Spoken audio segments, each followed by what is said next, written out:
Pernah dengar soal Pulau Ular? Di Bima, Nusa Tenggara Barat, ada loh sebuah pulau kecil yang namanya aja udah cukup bikin merinding. Tapi ini bukan sekedar nama guys. Pulau ini tuh nyimpen sebuah legenda yang kelam banget tentang manusia yang konon dikutuk jadi ribuan ular. Cerita ini udah turun-temurun dan bener-bener nempel di masyarakat sana. Nah, pertanyaannya sekarang. Coba jujur, kalau ada tempat liburan yang isinya yang jagain itu ribuan ular, kalian berani datang nggak? Hei, kedengarannya emang serem banget ya, tapi justru inilah yang bikin banyak orang jadi penasaran setengah mati dan nekat datang langsung ke pulau ini. Terus di mana sih lokasi persisnya pulau misterius ini? Oke, jadi Pulau Ular ini letaknya ada di Desa Pai, Kecamatan Wera, di Kabupaten Bima, Nusa Tenggara Barat. Kelihatannya cuma titik kecil ya di peta Indonesia, tapi ceritanya wah besar banget. Oke, sekarang kita masuk ke bagian ceritanya nih. Siap-siap ya. Legenda yang paling terkenal dari pulau ini adalah kisah soal kutukan. Sebuah kutukan yang mengubah takdir banyak orang selamanya.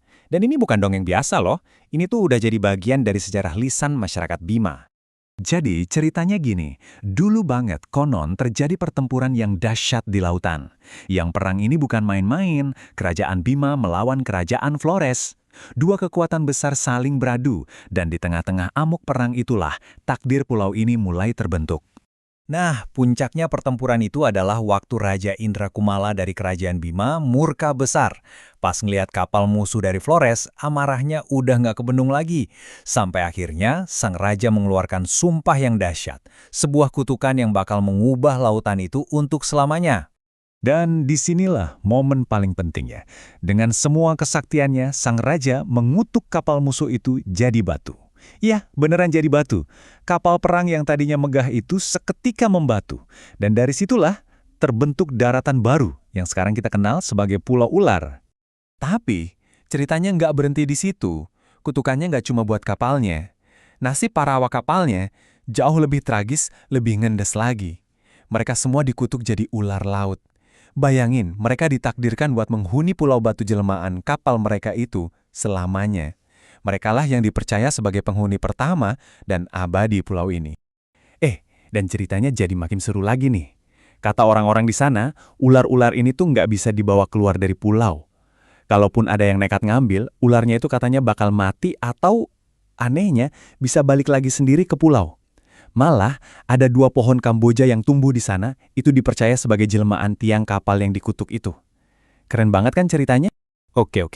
Cukup dulu soal legenda dan mitosnya ya. Sekarang kita coba pindah ke sisi faktanya. Karena di balik semua cerita mistis itu, penghuni pulau ini tuh nyimpen sebuah paradoks yang luar biasa. Mereka ini jinak, tapi di saat yang bersamaan juga mematikan. Gimana tuh? Yuk kita bedah. Coba deh kita bandingin ya, mitosnya bilang mereka ini jelmaan manusia terkutuk. Faktanya mereka ini adalah ular laut dari jenis Laticauda colubrina. Nah, mitos juga bilang mereka dikendaliin kekuatan gaib. Tapi faktanya ular-ular ini super jinak dan jarang banget gigit pengunjung.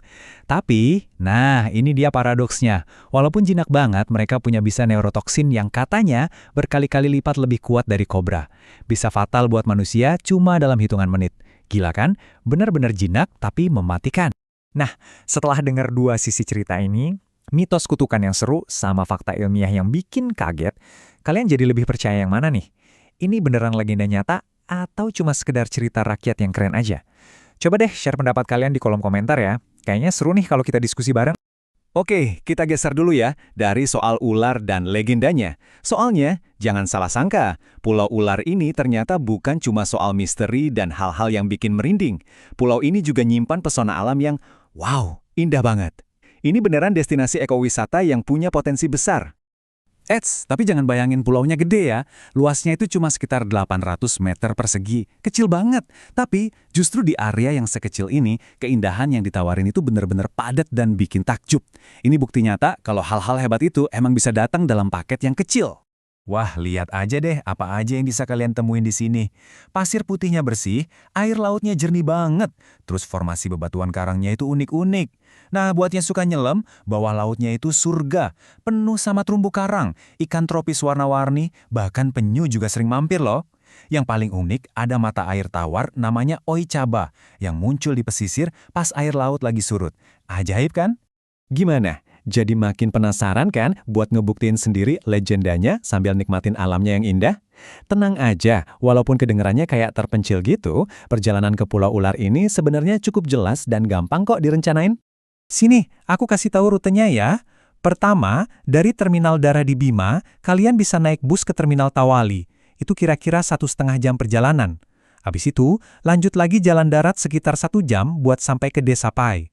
Nah, dari pesisir Desa Pai inilah petualangan serunya dimulai. Tinggal nyebrang naik perahu nelayan. Dekat kok, cuma sekitar 15 menitan. Terus soal biaya nyebrangnya gimana? Tenang, cukup terjangkau kok. Biasanya sih perahunya itu buat rombongan sekitar 5-8 orang, dan tarifnya mulai dari Rp50.000 per orang, jadi emang paling asyik sini tuh rame-rame bareng teman-teman. Nah, jadi itulah dia misteri Pulau Ular Bima. Campuran antara legenda kutukan yang mencekam, fakta ilmiah yang bikin mikir, sama keindahan alam yang luar biasa. Setelah tahu semua ceritanya, sekarang giliran kalian nih yang jawab. Kalian masuk tim mana? Tim penasaran yang udah siap-siap packing, atau tim takut yang bilang, cukup nonton dari jauh aja deh? Coba tulis jawaban kalian di komentar ya.